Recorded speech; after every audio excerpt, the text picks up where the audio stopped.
Bueno, vamos a resolver un ejercicio de la aplicación de la segunda ley de la termodinámica. El ejercicio está planteado de la siguiente manera. Un ingeniero afirma que es posible tener un refrigerador que opere entre los límites de presión de 150 kPa y 700 kPa, logrando un coeficiente de operación de 5, utilizando como fluido de trabajo R134A, el cual entra al compresor con un recalentamiento de 8 grados Celsius y sale del condensador con 5 grados de subenfriamiento. Las preguntas que nos hacen son: A. ¿Es posible lograr el coeficiente de operación planteado? B. Determine el coeficiente de operación máximo. C. Demuestre si el refrigerador puede funcionar en la realidad. D. La potencia consumida por el compresor en cada ciclo, si este dura 0,4 segundos. Y por último nos dicen que mostremos el ciclo en un diagrama temperatura-entropía. Bueno, lo primero que debemos hacer es dibujar una representación esquemática del ciclo de refrigeración, ¿sí? El ciclo de refrigeración funciona con 4 dispositivos termodinámicos que trabajan en régimen permanente de flujo estable: un compresor, un condensador, un dispositivo de expansión y un evaporador. El condensador y el evaporador son intercambiadores de calor. El condensador rechaza calor a un medio de alta temperatura y el evaporador absorbe calor del lugar de baja temperatura. Entonces me dicen que el refrigerador trabaja entre los límites de presión de 150 kPa y 700 kPa. Además me dicen que a la entrada del compresor vamos a tener un recalentamiento de 8 grados Celsius. ¿Sí? ¿Qué quiere decir que tenga un recalentamiento de 8 grados? Que la fase en la cual está ingresando el refrigerante al compresor es un vapor sobrecalentado. Y el compresor aumentará su temperatura y su presión, ¿sí? O sea que acá también vamos a tener vapor sobrecalentado.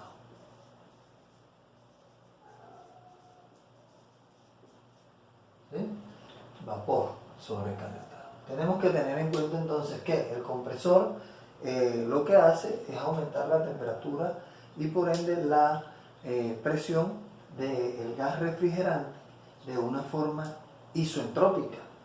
Quiere decir esto que la entropía, ¿sí? La entropía en el estado 1 es igual al estado 2.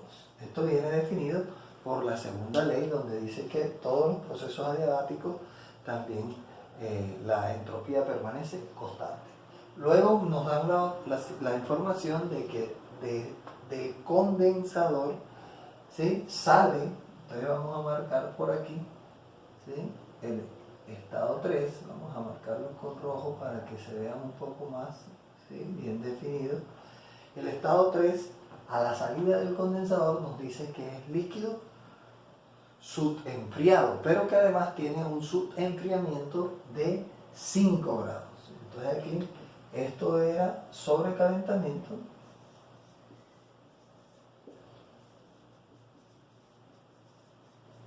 y esto acaba de tener 5 grados de subenfriamiento. Entonces, un intercambiador de calor trabaja de forma isobárica, a presión constante. Quiere decir que esta presión que está a la entrada del condensador de 700 kPa va a ser la misma presión a la salida, 700 kPa. ¿Sí? Luego viene el dispositivo de estrangulamiento o dispositivo de expansión, el cual trabaja, es un dispositivo que disminuye la temperatura a expensas de la expansión de un líquido, ¿cierto? Pero esto se hace de forma isoentálpica. Quiere decir que la entalpía, vamos a anotarlo por aquí, la entalpía a la entrada del dispositivo de expansión es igual a la entalpía de salida. ¿De acuerdo? De acuerdo. Listo, entonces una vez planteado los estados en el diagrama del ciclo de refrigeración, vamos a mirar qué son las preguntas que nos están haciendo. En la primera nos preguntan que si es posible lograr el coeficiente de operación planteado. Para poder responder eso, lo que debemos hacer es calcular el coeficiente de operación, ¿cierto? Entonces el coeficiente de operación de un refrigerador es la relación entre lo que quiero hacer. ¿Qué es lo que quiero hacer? Refrigerar un ambiente a baja temperatura. Y lo que me cuesta es la potencia que consume el... Listo, entonces, para poder determinar este coeficiente de operación, ¿qué vamos a necesitar? Determinar la transferencia de calor y el trabajo requerido por el compresor. Entonces tenemos que aplicar la primera ley de la termodinámica. Bueno, aplicando entonces la primera ley de la termodinámica, vamos a obtener que los intercambios de calor, ¿sí? Los intercambiadores de calor para la primera ley no tienen trabajo, no consumen ni producen trabajo, ¿cierto? La energía potencial es insignificante, se puede considerar cero, y la energía cinética también. Entonces la primera ley para el condensador quedaría de la siguiente forma: QH más el flujo másico de entrada por la entalpía de entrada es igual al flujo másico por la entalpía de salida. Pero vamos a utilizar en estos subíndices, los números que le hemos dado al diagrama para no confundirnos, porque vamos a tener varias entradas y varias salidas. Entonces, en el caso de el condensador, la entrada viene siendo el subíndice 2 y la salida el subíndice 3. En los dispositivos que trabajan en régimen permanente de flujo estable, el flujo másico de entrada es igual al flujo másico de salida. Entonces lo vamos a llamar flujo másico simplemente, ¿cierto? Entonces esto que está sumando del lado izquierdo de la igualdad lo pasamos al otro lado a restar. Y me va a quedar que la transferencia de calor en el condensador es igual al flujo másico que multiplica a la entalpía de salida, el subíndice 3, menos la entalpía de entrada, el subíndice 2. Para la transferencia de calor en el evaporador vamos a tener entonces el flujo másico por la entalpía de salida, que es la 1, menos la entalpía de entrada, que es la 4. ¿Sí? Entonces ya tenemos las dos ecuaciones que vamos a utilizar para determinar la transferencia de calor. Pero como no tenemos el flujo másico, en el enunciado no me dieron el flujo másico, debo hallar esta transferencia de calor por unidad de masa. Entonces este flujo másico que está multiplicando simplemente lo voy a pasar a dividir. Y eso, la Q mayúscula, la convertimos en Q minúscula y me queda en términos de la diferencia de entalpía.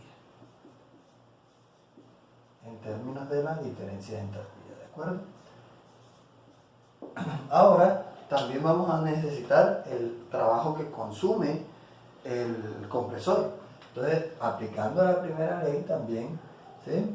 Sabemos que en un compresor los cambios de energía potencial, de energía cinética son insignificantes y que, a menos que me digan lo contrario, trabajan como de forma adiabática. Entonces, en resumen, la potencia será igual, ¿sí?, al flujo másico por la entalpía de entrada menos la entalpía de salida. Entrada 1, salida 2. ¿De acuerdo? Y hacemos el mismo artificio porque necesitamos determinar, es por unidad de masa. Me queda que W es igual a H1 menos H2. El siguiente paso es sacar las entalpías, ¿sí?, las entalpías de la tabla termodinámica del R134A. Podemos pausar el video y proceder cada uno de ustedes a sacar las entalpías de la tabla, ¿de acuerdo? Listo. Entonces, la información que obtuvimos en la tabla fue la siguiente. De la tabla de R134A sobrecalentado a 150 kilopascales y menos 9,2 grados. ¿Por qué logramos menos 9,2 grados? ¿Sí? Porque vamos a la tabla de R134A saturado, buscamos la temperatura de saturación a 150 kilopascales, pero la entrada del refrigerante en el compresor nos dijeron que tenía un sobrecalentamiento de 8 grados. Entonces a menos 17.2 le sumamos 8 grados, entonces nos da menos 9.2 grados, ¿de acuerdo? Y vamos a la tabla de R134A sobrecalentado y por medio de interpolación obtenemos la entalpía, que es 246.72 kJ por kilogramo. Y sacamos la entropía. ¿Por qué necesitamos la entropía? Porque para llegar al punto 2 pasamos por el compresor, que trabaja de forma isoentálpica. Entonces, al ser isoentálpico, la entropía 1 es igual a la entropía 2. Y seguimos estando en vapor sobrecalentado, en R134A sobrecalentado. Pero esta vez la presión aumentó de 150 a 700 kilopascales. Una pequeña interpolación y obtenemos que la entalpía es igual a 280.1 kJ por kilogramo. Y de la tabla de R134A saturado a 21,7 grados Celsius, ¿sí?, vamos a obtener la H3. ¿Por qué 21,7 grados Celsius? ¿Sí? Porque vamos a la tabla de R134A saturado a 700 kilopascales y buscamos la temperatura de saturación, ¿sí?, que es 26.7. Pero como tiene 5 grados de subenfriamiento, se lo restamos al 26.7 y obtenemos 21.7 grados. Es líquido subenfriado, pero como no tenemos información de líquido subenfriado, lo tomamos como un líquido saturado, pero a la temperatura, no a la presión, ¿sí? Y con esta temperatura vamos a la tabla de R134A saturado y sacamos HF, que corresponderá a H3, 81.72 kJ por kilogramo. Y finalmente pasamos por el dispositivo de expansión, que trabaja de forma isoentálpica. Quiere decir que la entalpía 3 es igual a la entalpía 4. Entonces tenemos este mismo valor de 81.72 kJ por kilogramo. Listo, ya tenemos las entalpías. Regresamos a nuestras ecuaciones que obtuvimos por la aplicación de la primera ley de la termodinámica y simplemente vamos a reemplazar. En la transferencia de calor en el evaporador vamos a tener H1 246.72 menos H4 menos 81,72. Y esto tiene unidades de kilojoules por kilogramo. En la transferencia de calor en el condensador vamos a tener H3 81,72 menos H2, que es 280,1 kilojoules por kilogramo. Y para la potencia, vamos a tener H1 246.72 menos H2, que es 280.1 kilojoules por kilogramo. Hacemos las respectivas restas.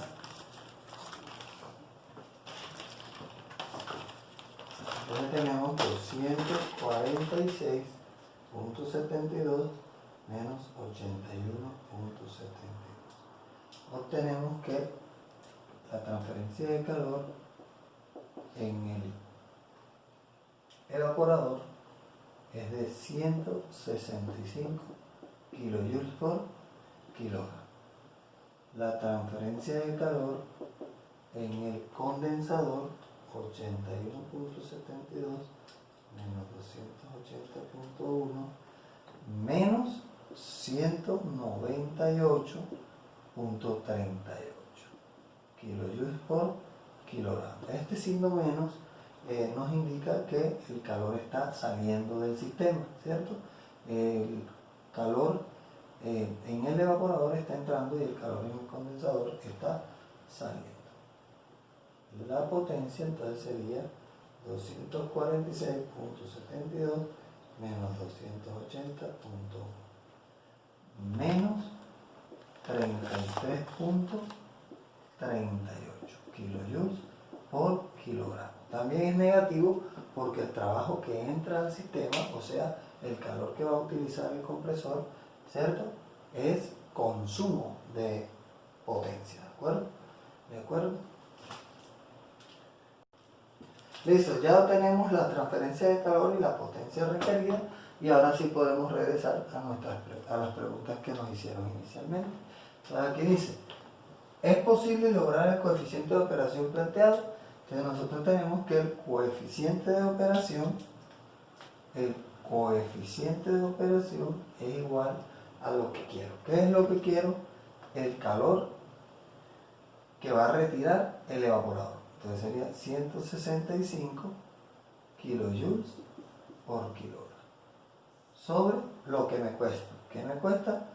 33,38 kilojoules por kilogramo. Estas unidades se cancelan y la respuesta sería entonces 165 dividido en 33.38. Es importante tener en cuenta aquí que el signo menos del trabajo consumido por el compresor no se tiene en cuenta, ¿de acuerdo? Entonces esto me da 49.94 de COP, que es muy cercano al 5 que nos plantea el ingeniero, ¿de acuerdo? Listo. Para el siguiente punto, que es el coeficiente de operación máximo, ¿sí?, tenemos que recordar que ya habíamos obtenido las temperaturas de saturación de la tabla de R134A saturada. A 150 kilopascales, que es la presión de baja, la temperatura de saturación es menos 17,2 grados Celsius. Y a 700 kilopascales, la temperatura de saturación es igual a 26,7 grados Celsius. La ecuación o la fórmula que nos permite determinar el coeficiente de operación máximo es 1 sobre la relación entre la temperatura de alta sobre la temperatura de baja, menos 1. ¿Ves? Vamos a reemplazar esos valores. Vamos a tener aquí 1 sobre... estas temperaturas son en temperaturas absolutas, ¿sí? Entonces vamos a proceder a pasarlos a Kelvin. Entonces me quedaría 26,7 más 273.15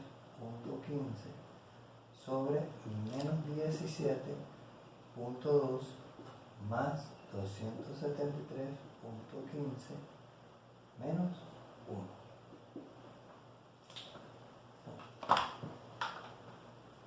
Entonces hacemos esa operación en la calculadora.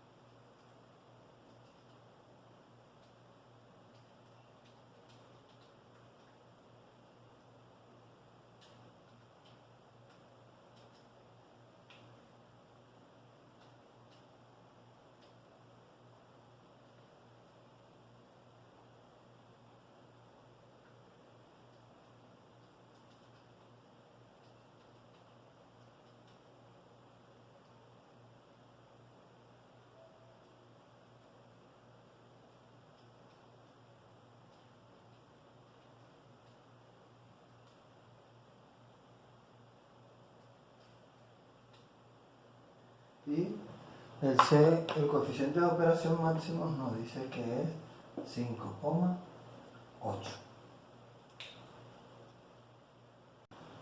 Bueno, para el punto C nos dicen que demostremos si el refrigerador puede funcionar en la realidad. Para poder refutar esa pregunta, tengo que hacer la desigualdad de Clausius, que es la integral cíclica de las transferencias de calor sobre la temperatura. Debe ser menor o igual que cero. Debe ser menor o igual que cero. Entonces, la integral cíclica de las transferencias de calor con respecto a la temperatura va a ser igual a la integral desde 2 a 3. ¿Sí? Recordemos que inicialmente hicimos un diagrama donde habíamos marcado la entrada del condensador con 2 y la salida con 3. Entonces aquí sería Q de H sobre TH más la integral de 4 a 1. Entrada del evaporador, salida del evaporador, QL sobre TE. Estas temperaturas aquí, esta corresponde a la TL y esta corresponde a la TH. Entonces procedemos y estas temperaturas también se deben realizar en temperaturas absolutas o se deben pasar a temperaturas absolutas. Entonces esto quedaría QH menos 198, ¿sí?, kilojoules por kilogramo sobre 26,7 más 273,15 más QL 165 kilojoules por kilogramo. Bueno, esto queda en Kelvin, ¿no? Recordemos que este ático aquí queda en Kelvin. Sobre menos 17,2 más 273,15. Y otra vez en Kelvin. Entonces, listo. Al efectuar esta operación, ¿sí?, la integral cíclica de la transferencia de calor con respecto a la temperatura es igual a menos 0,017 kilojoules por kilogramo,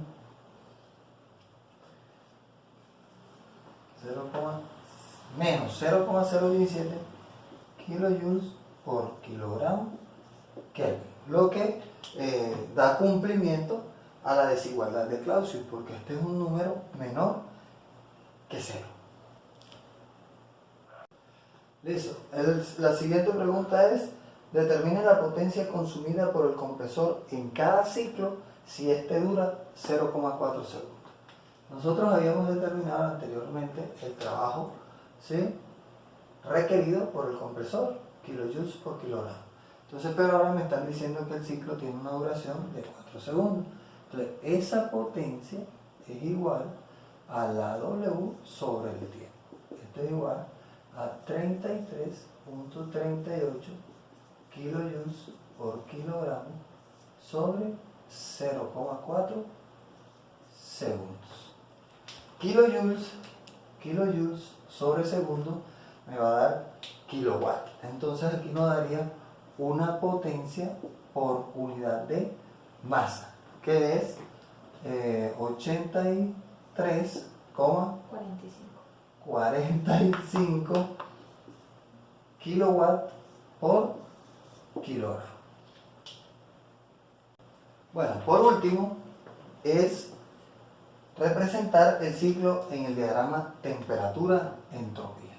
Vamos a proceder a dibujar, ¿sí?, un diagrama temperatura en grados C y entropía en kilojoules por kilogramo Kelvin, ¿sí? Hacemos el dibujo de el domo de vapor, y vamos a hacer las líneas de presión. Vamos a tener aquí una presión, ¿sí?, que va a ser la presión de 150 kilopascales. Y vamos a tener otra presión por aquí, y que va a ser la presión de 700 kilopascales. La entrada al compresor es vapor sobrecalentado, un poquito sobrecalentado, ¿cierto? Esta de aquí sería la temperatura de saturación, que es menos 17,2 grados Celsius, ¿cierto? Aquí tenemos Celsius aquí arriba. Y esta de acá es la temperatura de saturación a 700 Kelvin, que es 26,7, ¿sí?, grados Celsius. Pero la entrada del compresor tiene un sobrecalentamiento de 8, entonces lo vamos a colocar por aquí y ese sería mi estado 1. De ahí, de forma isoentrópica, o sea, S1 va a ser igual a S2, ¿cierto? Vamos a tener nuestro proceso de compresión hasta el 2. No es aquí, perdón, es aquí. Listo. Ahora, ya aquí lo que acabamos de dibujar es el proceso de compresión isoentrópico. Ahora entramos al condensador, en el cual de forma isobárica se condensa y salimos con subenfriamiento. Entonces aquí vendría el 3. Y luego el dispositivo de expansión disminuye la presión de forma isoentálpica. Y finalmente cerramos el ciclo con el evaporador. Entonces aquí hay rechazo de calor, QH, y aquí hay entrada de calor, QL. Y aquí hay consumo de potencia. Y ahí tenemos el diagrama y hemos terminado las 5 preguntas que nos hacían en el problema.